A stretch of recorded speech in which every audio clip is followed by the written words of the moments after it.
बहुत पहले की बात है। श्री गुरु नानक देव जी जब दक्षिण की तरफ गए, वहां जाकर उन्होंने कीर्तन करना शुरू कर दिया।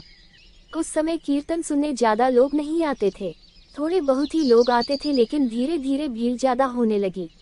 उस इलाके की औरतें घर से बाहर कम निकलती थी, क्योंकि वह इलाका ज्यादातर मुसलमानों का था। लेकिन कुछ दिनों से एक औरत बुर्का पहनकर कीर्तन सुनने आ रही थी, लेकिन वह औरत आगे नहीं बैठती थी, वह सबसे पीछे बैठती थी। जैसे ही कीर्तन खत्म होता था, वह चुपचाप उठकर चली जाती थी। वह औरत कीर्तन सुनने रोज आती थी। एक दिन वह औरत जैसे ही कीर्तन सुनने आई, श्री गुरु नानक देव जी ने सेवादार को आवाज देकर कहा, जाओ सलीमा को कहो कि वह अपने घर चली जाए। वह औरत अभी कीर्तन में आकर बैठी ही थी कि सेवादार ने उससे जाकर कहा, सलीमा। वह औरत अपना नाम सुनकर घबरा गई, क्योंकि यहाँ मेरा जानने वाला कौन है, मैं तो बुर्के में हूँ। सेवादार ने उससे कहा कि गुरु जी ने कहा है तुम घर चली जाओ। वह औरत घर जाने की बजाय बाबा नानक की तरफ चली गई और चेहरे से बुर्का उतारकर बाबा नानक जी के दीदार करने लगी। 2-3 मिनट तक वह औरत और गुरु नानक देव जी एक दूसरे की आंखों में देखते रहे। उनके बीच में क्या बात हुई किसी को पता न चला। फिर बाबा नानक जी ने कहा, सलीमा तुम घर चली जाओ और हिम्मत रखना। वह औरत बोली, ठीक है। वह घर चली गई तो उसका पति घर आया हुआ था। उसका पति व्यापारी था और बहुत ही गुस्से वाला था। जब वह गांव वापस आया तो गांव वालों ने उसको बताया कि तुम्हारी बेगम तो कीर्तन सुनने जाती है। बहुत सारे लोगों ने गलत भी बोला। गांव वालों की बातें सुनकर उसका गुस्सा 7वें आसमान पर पहुंच गया। जैसे ही सलीमा घर के अंदर आई, उसके पति ने चिल्लाकर पूछा, तुम कहाँ गई थी, क्या करने गई थी? वैसे तो मैं जानता हूँ तुम कहाँ गई थी, लेकिन फिर भी मैं तुम्हारे मुंह से सुनना चाहता हूँ।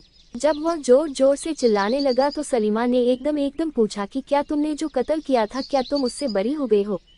और जो तुम घर से 200 मोहरे उठाकर ले गए थे, उसका क्या किया? ये सुनते ही उस आदमी का गुस्सा एकदम खत्म हो गया और उसकी आंखों में आंसू आ गए।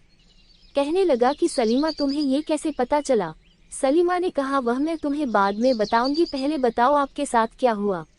वह बोला, जब मैं घर से निकला तो एक आदमी ने मेरे ऊंट पर पत्थर मारा। पत्थर नुकीला था, ऊंट के माथे के बीचों बीच जा लगा, ऊंट वहीं मर गया। ये देखकर मुझे बहुत गुस्सा आया और मैंने वही पत्थर उठाकर उस आदमी के सर पर मारा। वह आदमी भी वहीं पर मर गया।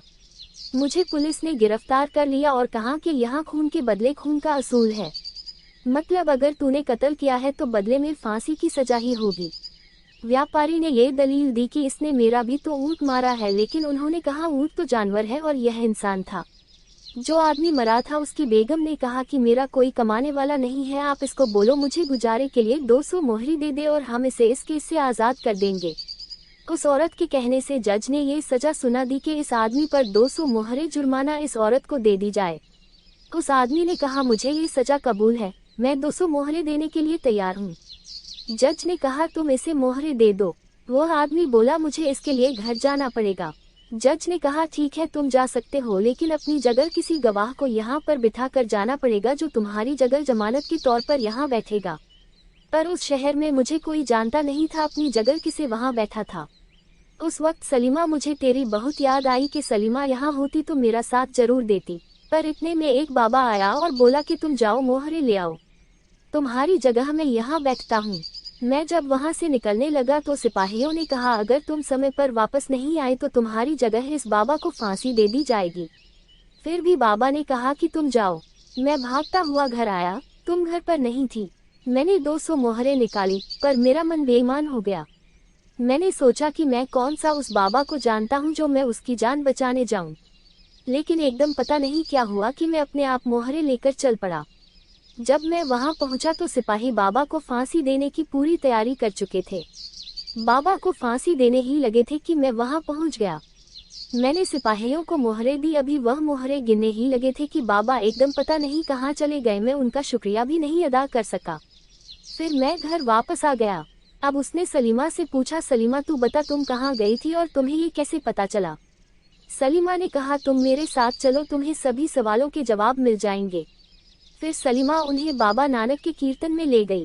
कीर्तन में पहुंचकर बाबा नानक को जैसे ही सलीमा के पति ने देखा, फूट फूट कर रोने लगा और बोला, यही तो वह बाबा है जो मेरी जगह कचहरी में बैठे थे। तब सलीमा ने बताया, जब तुम मुझे याद कर रहे थे तब मैं कीर्तन में बाबा नानक जी को याद कर रही थी। इसलिए आपकी तार सीधी गुरु नानक देव जी से मिल गई और गुरु नानक देव जी आपको बचाने के लिए वहां पहुंच गए। इतना महत्व है एक पूर्ण गुरु की संगति करने का। शिक्षा। हमें ये शिक्षा मिलती है कि गुरु हमारी और हमारे परिवार की हर कदम पर रक्षा करते हैं। हमें भी हमेशा गुरु की बात पर विश्वास करना चाहिए। एक पूर्ण गुरु हमें कभी भी मझधार में नहीं छोड़ता। दोस्तों, अगर मेरा यह लेख आपको अच्छा लगा हो तो कृपया सब्सक्राइब, लाइक, व्हाट्सएप और फेसबुक पर शेयर जरूर कीजिए। आप अपनी प्रतिक्रिया हमें कमेंट के रूप में भी दे सकते हैं। आपके प्यार और स्नेह के लिए बहुत बहुत धन्यवाद।